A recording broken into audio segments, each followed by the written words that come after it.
ಎಲ್ಲರಿಗೂ ನಮಸ್ಕಾರ प्रणाम है। फर्स्ट आपको छठ पूजा का विशेष दिन है, आपका शुभकामना है। ಎಲ್ಲರಿಗೂ ಕೂಡ छठ पूजा ಸಂದರ್ಭದಲ್ಲಿ ತಮ್ಮೆಲ್ಲರೂ ಕೂಡ ಶುಭವಾಗಲಿ ಅಂತ ಹೇಳಿ ಭಗವಂತನಿಗೆ ನಾನು ಪ್ರಾರ್ಥನೆ ಮಾಡ್ತೇನೆ। आप सबको छठ पूजा का शुभकामनाएं। मैं भगवान से प्रार्थना करता हूं आप सबके लिए। ಕನ್ನಡ ಅರ್ಥ ಆಗ್ತದಾ? ಆಲ್ಮೋಸ್ಟ್ ಬರುತ್ತೆ ಸರ್। ಓಹೋ, ಎಲ್ಲ ಆಲ್ಮೋಸ್ಟ್ ಎಲ್ಲ ಕನ್ನಡ ಕಲ್ತು ಬಿಟ್ಟಿದ್ದೀರಾ? ಬಹಳ ಸಂತೋಷ।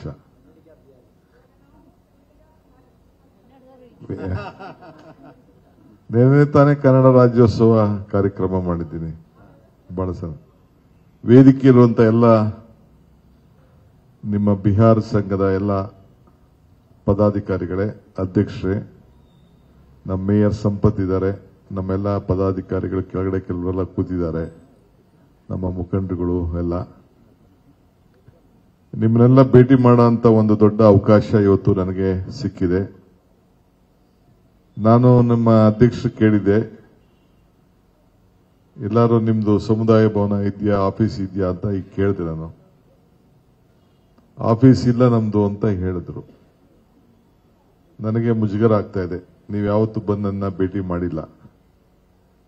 ಮೊದಲು ಒಂದು ಮಾತು ಹೇಳ್ತೀನಿ, ನಿಮ್ಮ ಸಂಘಟನೆಯವರು, ನಿಮ್ಮ ಸಮಾಜದವರು, ಬಿಹಾರಿ ಸಂಘಟನೆಯವರು ನಾನು ಬಂದು ಇನ್ನೊಂದು ವಾರ 10 ದಿನ ಆದ್ಮೇಲೆ ಭೇಟಿ ಮಾಡಿ, ನಾನು ನಮ್ಮ ಬಿಡಿಎಗೂ BMRD ಕಮಿಷನರ್ಗೆ ಹೇಳ್ತೀನಿ, ಏಕೆಂದ್ರೆ ನೀವೆಲ್ಲ ಸೇರಬೇಕು, ಒಂದ್ ಕಡೆ ಸೇರಬೇಕು, ಹಿಂಗೆ ಯಾರ್ದೋ ಜಾಗದಲ್ಲಿ ಸೇರೋದಲ್ಲ। ನಿಮ್ಗೆ ಸಮುದಾಯ ಭವನ ಕಟ್ಕೊಳ್ಳಿಕ್ಕೆ, ನೀವೆಲ್ಲ ಸಂಘಟನೆ ಮಾಡಲಿಕ್ಕೆ ಒಂದು ಜಾಗ ಮಂಜೂರು ಮಾಡಿ ಕೊಡ್ತೀನಿ। ನಾನೀಗಾಗಲೇ ಅಸ್ಸಾಂ ಹೋಗಿದ್ದೆ, ಜೋಬಿನ್ ಅವರ ಕೊನೆಯ ಅಂತ್ಯ ಸಂಸ್ಕಾರಕ್ಕೆ, ಅಲ್ಲೂ ಮಾತು ಕೊಟ್ಟು ಬಂದಿದ್ದೀನಿ। ಸಂಗೆ ಹೊರಗಡೆ ದೇಶದವರು ಕೂಡ ಇಲ್ಲಿ ಬಂದು ಬದುಕ್ತಾ ಇದ್ದಾರೆ, ಹೊರಗಡೆ ರಾಜ್ಯದವರು ಕೂಡ ಬಂದು ಬದುಕ್ತಾ ಇದ್ದಾರೆ। ಪಕ್ಕದ ರಾಜ್ಯದವರು ನೀವೆಲ್ಲ ಶ್ರಮಜೀವಿಗಳು, ಸುಮಾರು ವರ್ಷದಿಂದ ಇದ್ದೀರಿ। ಬಿಹಾರ್ ಅವರು ಇಲ್ಲ ಅಂದ್ರೆ ಇಂಥ ಒಂದು ಕಟ್ಟಡಗಳನ್ನ ಬೆಂಗಳೂರಿನಲ್ಲಿ ಕಟ್ಟಕ್ಕೆ ಆಗ್ತಿರ್ಲಿಲ್ಲ। ಒಳ್ಳೆ ಕಾರ್ಪೆಂಟ್ರಿ ಕೆಲಸ ಇರ್ಬೋದು, ಎಲೆಕ್ಟ್ರಿಕ್ ಕೆಲಸ ಇರ್ಬೋದು, ಮನೆ ಕೆಲಸ ಇರ್ಬೋದು, ಬಿಲ್ಡಿಂಗ್ ಕನ್ಸ್ಟ್ರಕ್ಷನ್ ಕೆಲಸ ಇರ್ಬೋದು, ಎಲ್ಲದರಲ್ಲೂ ಬಹಳ ಶ್ರಮಪಟ್ಟು ಜೀವನ ಮಾಡ್ತಾ ಇದ್ದೀರಿ।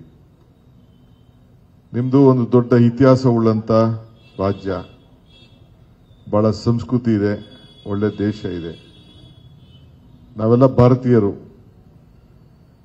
ನಾನು ಒಂದು ಕಾಂಗ್ರೆಸ್ ಪಕ್ಷದ ಅಧ್ಯಕ್ಷನಾಗಿ, deputy chief minister next point, ಪಕ್ಷದ ಅಧ್ಯಕ್ಷನಾಗಿ ನಿಮ್ಮ ಮುಂದೆ ನಿಂತಿದ್ದೇನೆ।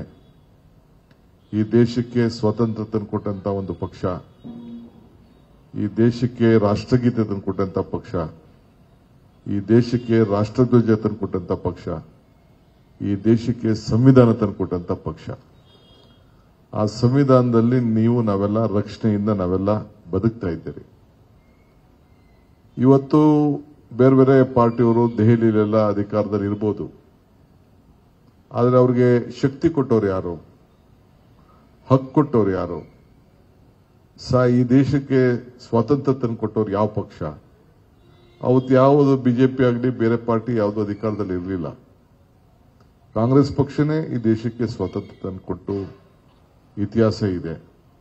ಈಗಿನ ಕ್ಷಣದಲ್ಲಿ ನಾವು ಸ್ವಲ್ಪ ದಿನದಿಂದ ಅಲ್ಲಿ ಅಧಿಕಾರದಲ್ಲಿ ಇರದೇ ಇರಬಹುದು, ಆದರೆ ಗಾಂಧಿ ಕುಟುಂಬದ ತ್ಯಾಗ, ಸೋನಿಯಾ ಗಾಂಧಿ ಅವ್ರನ್ನೇ ತೆಗೆದುಕೊಳ್ಳಿ, ಈ ದೇಶದ ಪ್ರಧಾನಮಂತ್ರಿ ಆಗೋ ಯೋಗ ಮನೆ ಬಾಗಿಲಿಗೆ ಬಂದಿತ್ತು। ನನ್ಗ ಬೇಡ, ಅಧಿಕಾರ ಬೇಡ, ಒಬ್ಬ ದೇಶದ ಒಬ್ಬ ಆರ್ಥಿಕ ತಜ್ಞನಿಗೆ ಅವಕಾಶ ಮಾಡಿಕೊಡ ಅಂತೇಳಿ ಮನಮೋಹನ್ ಸಿಂಗ್ಗೆ ಆ ಸ್ಥಾನನ ತ್ಯಾಗ ಮಾಡಿದ್ರು। ಅಂತ ದೊಡ್ಡ ಕುಟುಂಬ ಇಂದಿರಾ ಗಾಂಧಿಯವರು, ರಾಜೀವ್ ಗಾಂಧಿಯವರು ಈ ದೇಶದ ಐಕ್ಯತೆಗೆ, ಸಮಗ್ರತೆಗೆ, ಶಾಂತಿಗೆ ಪ್ರಾಣನೇ ತ್ಯಾಗ ಮಾಡಿದ್ರು। ಅಂತ ಒಂದು ಐತಿಹಾಸಿಕವಾದಂತ ಪಕ್ಷದಲ್ಲಿ ನಾವೆಲ್ಲ ಕೆಲಸ ಮಾಡ್ತಾ ಇದ್ದೀವಿ। ಇವತ್ತು ನಾನು ಕೇಳ್ಕೊಳ್ಳೋದು ಇಷ್ಟೇ, ನಾನು ಬಿಹಾರ್ಗೆ ಹೋಗಿದ್ದೆ, ಸುಮಾರು ಲಕ್ಷಾಂತರ ವೋಟ್ಗಳನ್ನ ಕಿತ್ತಾಕಿ ಹೊರಗಡೆ ಇರೋರಿಗೆಲ್ಲ ಕೂಡ ದೊಡ್ಡ ಒಂದು ದೊಡ್ಡ ಅಭಿಯಾನನೇ ನಡೀತು ನಿಮಗೋಸ್ಕರ. ಸೊ ನಿಮ್ಮ ಓಟ್ಗಳ ತೆಗೆದಾಗ ಎಷ್ಟೋ ಜನ ಇವತ್ತು ಇಲ್ಲಿ ಓಟ್ ಇಟ್ಕೊಂಡಿರ್ಬೋದು, ಕೆಲವರು ಅಲ್ಲೇ ಓಟ್ ಇಟ್ಕೊಂಡು ನಿಮ್ಮ ಊರಿನ ಬದುಕನ್ನ ಉಳಿಸ್ಕೊಳ್ಳಿಕ್ಕೆ ಬೇಕಾದಷ್ಟು ಪ್ರಯತ್ನ ಮಾಡ್ತಾ ಇದ್ದೀರಿ. ಅದು ನಿಮ್ ಬಿಟ್ಟಿದ್ದು. ಆದರೆ ನಾನು ಇಲ್ಲಿ ನಿಮ್ಗೆ ಕೇಳಕ್ ನಾನು ಬಂದಿದ್ದೀನಿ ಏನಪ್ಪಾ ಅಂತಂದ್ರೆ, ಈಗ ನೀವೆಲ್ಲ ಈ ರಾಜ್ಯದಲ್ಲಿ ಇದ್ದೀರಿ, ಬೆಂಗಳೂರಲ್ಲಿ ಇದ್ದೀರಿ, ರಾಜ್ಯದಲ್ಲಿ ಇದ್ದೀರಿ. ನಾವು ಯಾವತ್ತೂ ಕೂಡ ನೀವು ಹೊರಗಡೆಯಿಂದ ಬಂದಿದ್ದೀರಿ, ಹೊರಗಡೆ ರಾಜ್ಯವ್ರು ನೀವು ಅಂತ ನಿಮ್ಗೆ ಯಾವ ತರದ ತೊಂದರೆ ಕೂಡ ಯಾವತ್ತೂ ಕೂಡ ಕೊಡ್ಲಿಕ್ಕೆ ನಾವು ಅವಕಾಶ ಕೊಡಲಿಲ್ಲ. ನೀವೆಲ್ಲ ಶಾಂತಿಯಿಂದ ಇದ್ದೀರಿ ಅಂತೇಳಿ. ಬಹುಶಃ ಕೋವಿಡ್ ಸಂದರ್ಭದಲ್ಲಿ ನಿಮ್ಗೆಲ್ಲ ನೆನಪಿರಬೇಕು ಅಂತ ಕಾಣ್ತದೆ.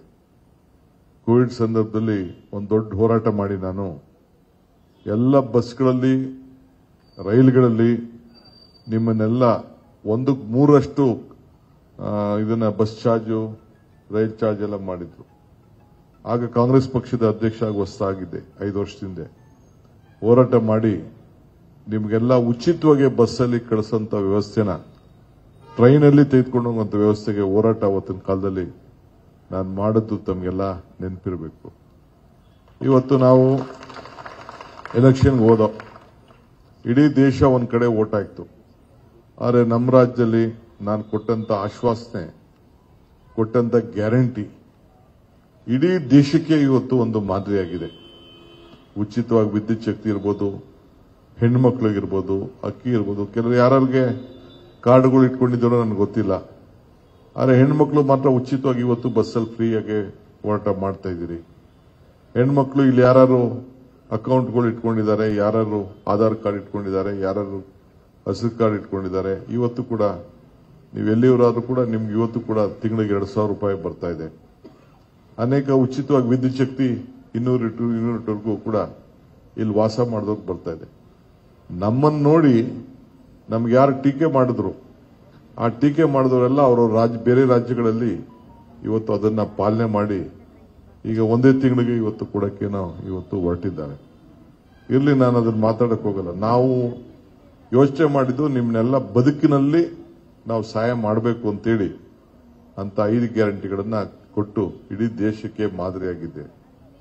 ಇವತ್ತು ನಾನು ನಿಮ್ನೆಲ್ಲ ರಿಕ್ವೆಸ್ಟ್ ಏನ್ ಮಾಡಕ್ ಬಂದಿದ್ದೀನಿ ಅಂದ್ರೆ, ನಿಮ್ದೆಲ್ಲ ಸಂಘಟನೆ ಇದೆ, ರಾಜ್ಯದ ವಿವಿಧ ಮೂಲೆಯಿಂದ ಇದ್ದೀರಿ, ಇಲ್ಲಿಂದ ಇಲ್ಲಿ ವಾಸ ಮಾಡ್ತಾ ಇದ್ದೀರಿ, ಕೆಲವರು ಅಲ್ಲಿ ಓಟ್ ಇಟ್ಕೊಂಡಿದ್ದೀರಿ, ಕೆಲವರು ಇಲ್ಲಿ ವಾಸ ಮಾಡ್ತಾ ಇದ್ದೀರಿ. ನಿಮ್ ಸಂಬಂಧಗಳು, ಬದುಕು ಎಲ್ಲ ನಂಟಿಸ್ತಾನೆ ಎಲ್ಲ ಅಲ್ಲಿದೆ. ನಿಮ್ ಕೆಲ ಶಕ್ತಿ ಮೀರಿ ನಿಮ್ ಓಟು ಅಲ್ಲಿರೋರೆಲ್ಲ ದಯವಿಟ್ಟು ನೀವು ಹೋಗ್ಬೇಕು ಅಲ್ಲಿಗೆ. ನಾನು ಕ್ರೀಡೆಯವ್ರಿಗೆ ಹೇಳಿ ಬೇರೆ ಬೇರೆ ಯೋಜನೆಗೆ ಅವ್ರಿಗೆ ನಿಮ್ಗೆ 3 ದಿನ ಹೋಗಿ ಬರಕ್ಕೆ ರಜಾ ಕೊಡುವಂತ ವ್ಯವಸ್ಥೆನೂ ಕೂಡ ನಾನು ಕ್ರೀಡೆ, ನನಗೆ ಆಶ್ಚರ್ಯ ಆಯ್ತು. ಕೃಷ್ಣ ಬೈರೇಗೌಡರಿಗೆ ಈಗ ನನಗೆ ಜಾಗ ಹೇಳಿರ್ಲಿಲ್ಲ ಎಲ್ಲಿ ಮಾಡ್ತೀವಿ ಅಂತ. ಆಮೇಲೆ ಗೊತ್ತಾಯ್ತು ಇದು ಬ್ಯಾಟರಾಯನಪುರಕ್ಕೆ ಸೇರ್ತದೆ ಅಂತ. ಇಲ್ಲಾಂದ್ರೆ ಇನ್ನ ಅನೇಕ ಲೀಡರ್ಸ್ಗೆಲ್ಲ ನಾನು ಹೇಳ್ತಾ ಇದ್ದೆ, ಅವ್ರಿಗೂ ಕೂಡ ನೀವೆಲ್ಲ ಸಹಕಾರ ಕೊಡಿ. ಯಾರು ಓಟ್ ಇದೆ ನೀವು ಅವ್ರ ಪರವಾಗಿ ನಿಂತ್ಕೊಂಡಿರಿ. ಅವರು ಒಳ್ಳೆ ನಮ್ಮ ರಾಜ್ಯಕ್ಕೆ ಒಂದು ದೊಡ್ಡ ಭವಿಷ್ಯದ, ಅವರು ಕೂಡ ಒಬ್ಬ ನಾಯಕರವರು. ಸೊ ಒಳ್ಳೆ ಕೆಲಸ ಅವರು ಕೂಡ ಮಾಡ್ತಾ ಇದ್ದಾರೆ. ಇಡೀ ಬೆಂಗಳೂರು ನಗರ ಮುಂದಕ್ಕೆ ಕಾರ್ಪೊರೇಷನ್ ಕೂಡ ಬರ್ತಾ ಇದೆ. ಯಾರು ಓಟ್ ಇದೆ ಹೊಸ ಗ್ರೇಟರ್ ಬೆಂಗಳೂರು ಮಾಡಿ ಇವತ್ತು ನಾನು ಅದಕ್ಕೊಂದು ಹೊಸ ರೂಪ ಕೊಡಬೇಕು ಅಂತ ಹೊರಟಿದ್ದೇನೆ. ತಾವೆಲ್ಲ ಸೇರಿ ನನಗೆ ಸಹಕಾರವನ್ನು ಕೊಡಬೇಕು. ಇವತ್ತು ಮಹಾಗಠಬಂಧನ ಏನಿದೆ, ಮಹಾಗಠಬಂಧನ ಏನು ಗುರುತುಗಳೇನಿದೆ, ಕಮ್ಯುನಿಸ್ಟ್ ಇರ್ಬೋದು, ಬೇರೆ ಪಾರ್ಟಿ ಇರ್ಬೋದು, ಲಲ್ಲು ಪಾರ್ಟಿ ಅವರು ಇರ್ಬೋದು, ನಮ್ಮ ಜೆಡಿ ಇನ್ನೊಂದು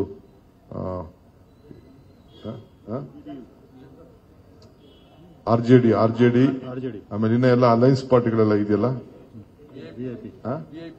ವಿಐಪಿ, ಇವೆಲ್ಲ ಏನಿದೆ ಎಲ್ಲ ಮಹಾಗಠಬಂಧನ ಪಾರ್ಟಿಗೆ ಎಲ್ಲೇ ಇರಲಿ, ನೀವು ಅದಕ್ಕೆಲ್ಲ ತಾವೆಲ್ಲ ವೋಟ್ ಹಾಕಿ ನಮ್ಮ ಮಹಾಗಠಬಂಧನ ಗೆಲ್ಲಿಸಿ ತೇಜಸ್ವಿ ಯಾದವ್ಗೆ ಒಂದೊಂದು ಓಟಲ್ಲೇ ಕೆಲವರು ಪಾರ್ಲಿಮೆಂಟ್ ಸೋತಿದ್ದಾರೆ, ಅಸೆಂಬ್ಲಿ ಸೋತಿದ್ದಾರೆ, ಅದೆಲ್ಲ ಇದೆ. ಅದಕ್ಕೆ ನೀವು ಸಹಾಯ ಮಾಡಬೇಕು. ಕಾಂಗ್ರೆಸ್ ಪಕ್ಷ ಕರ್ನಾಟಕ ರಾಜ್ಯದಲ್ಲಿ ಸಿದ್ದರಾಮಯ್ಯ ನೇತೃತ್ವದ ಸರ್ಕಾರ, ನಾನು ಪಕ್ಷದ ಅಧ್ಯಕ್ಷನಾಗಿದ್ದೀನಿ, ನಾನು ಉಪಮುಖ್ಯಮಂತ್ರಿ ಆಗಿದ್ದೀನಿ. ನಾವೆಲ್ಲ ನಿಮ್ ಜೊತೆ ಇದ್ದು ನಿಮಗೆ ಶಕ್ತಿ ತುಂಬಲಿಕ್ಕೆ ನಾವು ಬದ್ಧವಾಗಿದ್ದೇವೆ ಅನ್ನೋ ಮಾತನ್ನ ಹೇಳಲಿಕ್ಕೆ ನಾನು ಬಂದಿದ್ದೇನೆ. ನಿಮ್ಮ ಸಂಸ್ಥೆ ಅಧ್ಯಕ್ಷರು ಇಲ್ಲೆಲ್ಲ ಸೇರಿಸಿದ್ದಾರೆ, ನಿಮ್ಮನ್ನೆಲ್ಲ ಆಹ್ವಾನ ಮಾಡಿದ್ದಾರೆ. ನಾನು ಅವ್ರಿಗೆ ರಿಕ್ವೆಸ್ಟ್ ಮಾಡಿಕೊಂಡೆ ನಿಮ್ಮನ್ನೆಲ್ಲ ಸೇರಿಸಿ ಅಂತೇಳಿ, ನಿಮ್ಮನ್ನೆಲ್ಲ ಭೇಟಿ ಮಾಡಬೇಕು ಅಂತೇಳಿ. ಇವತ್ತು ನೀವೆಲ್ಲ ಇಷ್ಟು ದೊಡ್ಡ ಸಂಖ್ಯೆಯಲ್ಲಿ ಸೇರಿದ್ದೀರಿ. ಮುಂದಿನ ದಿನದಲ್ಲಿ ಬೇರೆ ಸಂದರ್ಭದಲ್ಲಿ ಬಂದು ನಾನು ನಿಮ್ಮನ್ನೆಲ್ಲ ಭೇಟಿ ಮಾಡ್ತೇನೆ. ನಿಮ್ಮ ಸಂಬಂಧ ಇಟ್ಕೊಳ್ಳೋಣ. ನೀವು ಕರ್ನಾಟಕದಲ್ಲಿ ಇಲ್ಲಿ ಬೆಳೀತಾ ಇದ್ದೀರಿ, ಇಲ್ಲಿ ಬದುಕ್ತಾ ಇದ್ದೀರಿ, ಕನ್ನಡ ಮಾತಾಡ್ತಾ ಇದ್ದೀರಿ. ಇದಕ್ಕಿಂತ ಖುಷಿ ನನಗೆ ಇನ್ನೇನಿದೆ. ನೀವೆಲ್ಲ ಕನ್ನಡಿಗರಾಗ್ಬಿಟ್ಟಿದ್ದೀರಿ. ಆದ್ರೆ ನಿಮ್ಮ ಮೂಲ ಊರು ನೀವು ಮರಿಬೇಡಿ. If you forget the root you will not get the fruit. ನಿಮ್ಮ ಫ್ರೂಟು ನೆನ್ಪಿಟ್ಕೊಂಡಿರಿ, ನಿಮ್ಮ ಮೂಲ ನೆನ್ಪಿಟ್ಕೊಳ್ಳಿ, ನಿಮ್ಮ ಬೇರ್ ನೆನ್ಪಿಟ್ಕೊಳ್ಳಿ. ಆ ರಾಜ್ಯಕ್ಕೆ ಒಳ್ಳೇದಾಗಬೇಕಾದ್ರೆ ಮಹಾಭಟ್ ಗಂಧವನ್ನು ಗೆಲ್ಲಿಸಬೇಕು. ಈ ತೇಜಸ್ವಿ ಯಾದವ್ ಮುಖ್ಯಮಂತ್ರಿ ಆಗಬೇಕು, ರಾಹುಲ್ ಗಾಂಧಿ ಅವರು ಈ ದೇಶದ ಪ್ರಧಾನಮಂತ್ರಿ ಆಗಬೇಕು. ಈ ಕೆಲಸ ತಾವೆಲ್ಲ ಮಾಡಬೇಕು ಅಂತ ಹೇಳಿ ತಮ್ಮಲ್ಲಿ ನಾನು ಪ್ರಾರ್ಥಿಸಿ ತಮ್ಮೆಲ್ಲರೂ ಕೂಡ ಶುಭ ಹಾರೈಸಿ ನನ್ನ ಮಾತು ಮುಗಿಸ್ತೇನೆ. ಎಲ್ಲರಿಗೂ ನಮಸ್ಕಾರ.